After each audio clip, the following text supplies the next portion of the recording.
Hello నమస్తే. 5వ రోజు పూజ అండి ఇది. ఆ 5వ రోజు అలా దీపాలు వెలిగించి అందులో పళ్ళు కాయలు వేసి ఎవరైతే భిక్ష పూజ పెట్టుకుంటారో వాళ్ళు ఆ ఉయ్యాల పాటతో అమ్మవారిని ఉయ్యాలలో ఊపి అలరించి హారతి ఇస్తారు. హారతి పాట గురువుగారు పాడుతుంటే ఆడపడుచులతో కూడా హారతి ఇప్పిస్తారన్నమాట.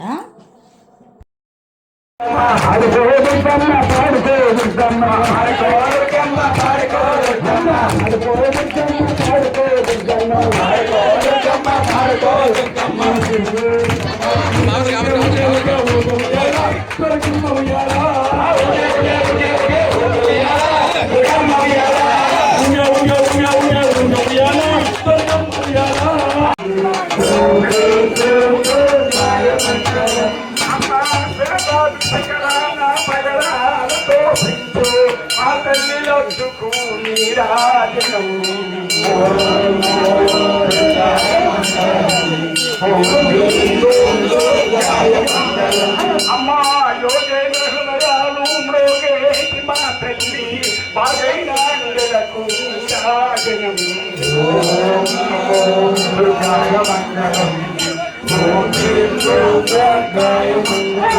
అమ్మా నలతాపుడందేనా బలపురి నల మీద మా తల్లి కాదులకు రాజనం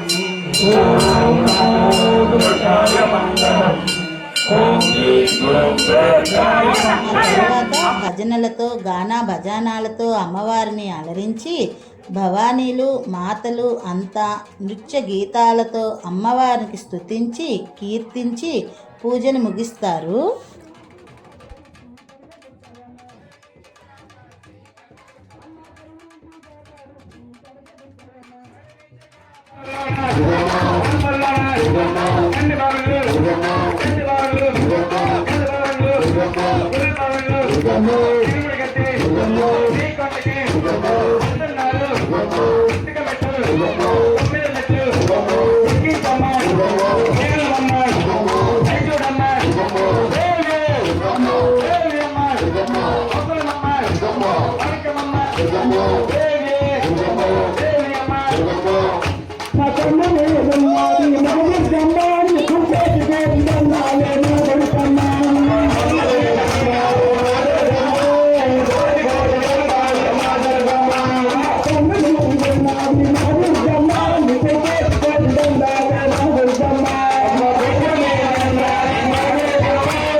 అలా లోపల పూజ జరుగుతుంటే బయట అందరూ కూర్చొని చూస్తున్నారు కదండి. మరి లోపల అందరికీ ప్లేస్ చాలదు కాబట్టి బయట కుర్చీలు వేస్తే వాళ్ళందరూ వచ్చి కూర్చొని చూస్తారు. చూసి పూజ అయిన తర్వాత లోపలికి వెళ్ళి దండం పెట్టుకొని ప్రసాదం తీసుకుంటారు. ఆ భవానీ వచ్చి కూర్చున్న వాళ్ళందరికీ ప్రసాదం పంచి పెడతారన్నమాట. పూజ వీక్షించడానికి వచ్చిన ప్రతి ఒక్కరికి ప్రసాదం అందేలాగా చూసి అందరికీ పంచిపెట్టి భోజనాల దగ్గరికి వెళ్తారు. పదండి, భోజనాలు ఎటేటు వండుతున్నారో అవన్నీ కూడా మనం ఒకసారి వీక్షించి వద్దాం. చూసారా, ఊరిలోని చిన్న పెద్ద, పెద్దవారు చిన్నవారు అనే ఎవ్వరూ తేడా ఏం లేదు. ప్రతి వయసు వాళ్ళు కూడా అక్కడే ఉన్నారు. ఆ ఊర్లో వినాయక చవితి చేసినా దసరా చేసినా ఊర్లో ఉన్న ప్రతి ఒక్కరూ అక్కడే ఉంటారు. ఎన్ని పనులున్నా మానుకొని మరి ప్రతి పూజకి కూడా అందరూ వచ్చి చూసి దండం పెట్టుకొని ప్రసాదం తిని భోజనం చేసే వెళ్తారు. ఈరోజు భవానీలకి భిక్ష కోసం స్పెషల్గా ఏం వండారంటే, మ్యాక్సిమం రోజు అవే ఉంటాయి, కర్రీస్ మారుతాయి. ఎందుకంటే పులిహోర, సాంబారు, అన్నము, పప్పు, రసం, బూరెలు అందరికీ అందే వండుతారు. కూరలు మారుతాయి అన్నమాట. ఒకరోజు గుత్తి వంకాయ కూర, ఒకరోజు క్యాబేజీ బఠానీ, ఒకరోజు పన్నీర్ కూర, ఎవరి స్తోమత పడినట్టు వాళ్ళు పెట్టుకుంటారు. దద్దోజనం, అప్పడాలు, పెరుగు ఇవన్నీ కూడా కామనే. భవానీలకు అవని, స్వామిలకు అవని కర్రీసే మారుతుంటాయి అన్నమాట ఏ రోజుకి ఆ రోజు. అలా ఈరోజు మన గుత్తి వంకాయ పెట్టారు కదండి, ఈరోజు ఏమో క్యాబేజీ బఠానీ పెట్టారు. బంగాళదుంప వేపుడు కూడా కామన్, ఖచ్చితంగా ఉంటుంది.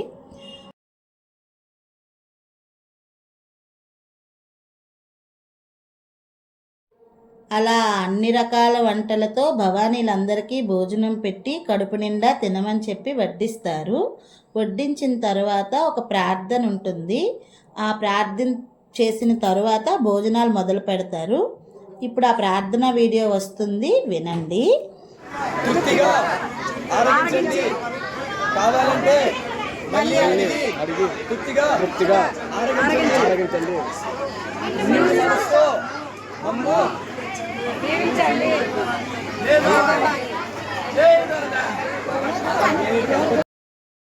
ఇప్పుడు ఆ భవానీలందరూ భోజనాలు పూజ చేసిన తర్వాత అక్కడ ఎవరైతే ఈరోజు పూజ చేసుకొని భిక్ష పెట్టారో భవానీలందరికీ ఆ కుటుంబ సభ్యులు వచ్చి ఆ ఆకులన్నిటినీ ఎత్తి వారి చేతులన్నీ వాళ్ళ చేతులతో వాళ్ళే కడుగుతారు. అంటే మనం కాళ్ళు కడిగి భోజనానికి ఎలా కూర్చోబెడతామో అలానే భోజనం పూర్తయ్యాక చేతుల్ని కూడా కడిగి భోజనం పూర్తి చేస్తారు. ఎందుకంటే భిక్ష పెట్టిన యొక్క ఫలితం పూర్తిగా రావడం కోసం, అంతే. అలా భిక్ష మొత్తం పూర్తయిన తర్వాత ఆ భోజనం చేసిన ఆకులన్నీ ఒక పళ్ళెంలో ఎత్తి ఆకు పూజ కూడా చేసి దీపారాధనతో గానా బజానాతో తీసుకువెళ్ళి గంగలో కలుపుతారు. అలా ఆకులన్నీ గంగలో కలపడంతో మధ్యాహ్నం భిక్ష మొత్తం పూర్తయినట్టు. ఇప్పుడు మనకి సాయంత్రం యొక్క కైంకర్యం పూజ మొదలవుతుంది. ఆ వీడియో కూడా వస్తుంది, చూడండి. కైంకర్యం పూర్తి వీడియో చూడాలని కోరుకుంటున్నాను. మళ్ళీ రాత్రి పూజ కోసం అని చెప్పి వేరే కుటుంబం వాళ్ళు మొదలుపెట్టారు. ఉదయం లాగానే మళ్ళీ కుంకుమ పూజ, పడి పూజ, హారతి పూజ చేసి పూజను ముగించి అమ్మవారికి నృత్య గీతాలతో సేవ చేసి గానా బజానాలతో అలరించి పూజను ముగిస్తారు. ఊరిలో ఉన్న వారంతా కలిసి పూజని బాగా జరుపుకొని ఆ రోజు రాత్రికి అక్కడే వంటలు అవి చేసుకొని భోంచేసి శుభ్రం చేసి మళ్ళీ ఎవరింటికి వారు వెళ్ళిపోయి ఉదయాన్నే మళ్ళీ వస్తారు.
Come on!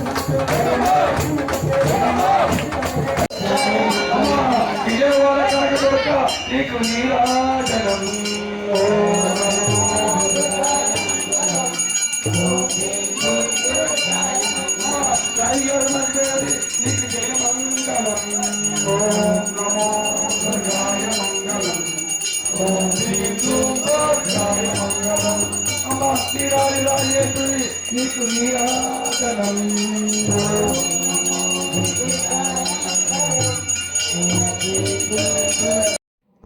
అలా నృత్య గీతాలతో అలరించి గానా బజానాతో అమ్మవారికి సందడి చేసి హారతి పూర్తయిన తర్వాత ముందుగా భవానీలకి హారతి ఇచ్చి వాళ్ళు హారతి తీసుకున్న తర్వాత ఊర్లో ఉన్న వాళ్ళందరికీ కూడా ఆ రోజు ఆ పూజకి వచ్చిన వాళ్ళందరికీ కూడా హారతి ఇచ్చి పూజను ముగిస్తారు. పూజ పూర్తయిన తర్వాత ఇప్పుడు ఆ భోజనం కైంకర్యం పెట్టుకున్నారు కదండి, ఆ ఇంటి కుటుంబ సభ్యులు ఆ భవానీలందరికీ దగ్గర ఆశీర్వాదాలు తీసుకుంటున్నారు. ఇంట్లో ఉన్న చిన్న పిల్లల దగ్గర నుంచి పెద్దవాళ్ళ వరకు ప్రతి ఒక్కరూ ఎంతమంది భవానీలు అయితే ఉన్నారో ఆ భవానీలందరి కాళ్ళ మీద పడి ఆ భవానీ యొక్క ఆశీస్సులు తీసుకుంటారు. మరి వాళ్ళు మనకి దీవిస్తే ఆ అమ్మే వచ్చి దీవించినట్టు కదండి. అందుకని మొత్తం ఇంట్లో ఉన్న వాళ్ళందరూ కూడా భవానీలందరికీ దండం పెట్టుకొని వాళ్ళతో అక్షింతలు వేయించుకుంటారు. ఎవరి మనసులో ఏముందో తెలియదు కదండి. అందరూ ఆ అమ్మని అన్ని కోరికలు కోరుకుంటారు. ఒకరు ఉద్యోగం అని, ఒకరు క్లాస్ ఫస్ట్ అని, ఒకరు అప్పులు తీరాలని, ఒకరికి ఇంకేదో ఎవరి దానికి తగినట్టుగా వాళ్ళు కోరుకుంటారు. ఆ భవానీలందరూ మనస్ఫూర్తిగా వాళ్ళ కోరికలు కోరాలని దీవిస్తారన్నమాట. అది కూడా చూడడానికి చాలా బాగుంటుంది. ఇప్పుడు మనం రాత్రి కైంకర్యం వంటల దగ్గరికి వెళ్దాం పదండి. ఈరోజు కైంకర్యం స్పెషల్ ఏంటంటే ఇడ్లీ, చపాతీ, బంగాళదుంప కూర, కొబ్బరి చట్నీ, టమాటా చట్నీ. ఇక్కడ వంటల కంటే కూడా అక్కడ వండిన విధానం చాలా బాగుంటుందండి చూడడానికి. ఎందుకంటే ఇది ఒక ఇంటి సభ్యులు కాదు, మొత్తం ఒక ఊరి సభ్యులు. ఊరిలో ఉన్న ప్రతి ఇంటి నుంచి ఒక్కొక్కరుగా వచ్చి 2-3 కూడా వస్తారు. వచ్చి సాయం చేసి అందరూ కలిపి వండుకొని భవానీలకి వడ్డించుకొని వాళ్ళు కూడా తిని అదంతా శుభ్రం చేసి వెళ్తారు. ముఖ్యంగా అది నాకు చాలా నచ్చుతుంది.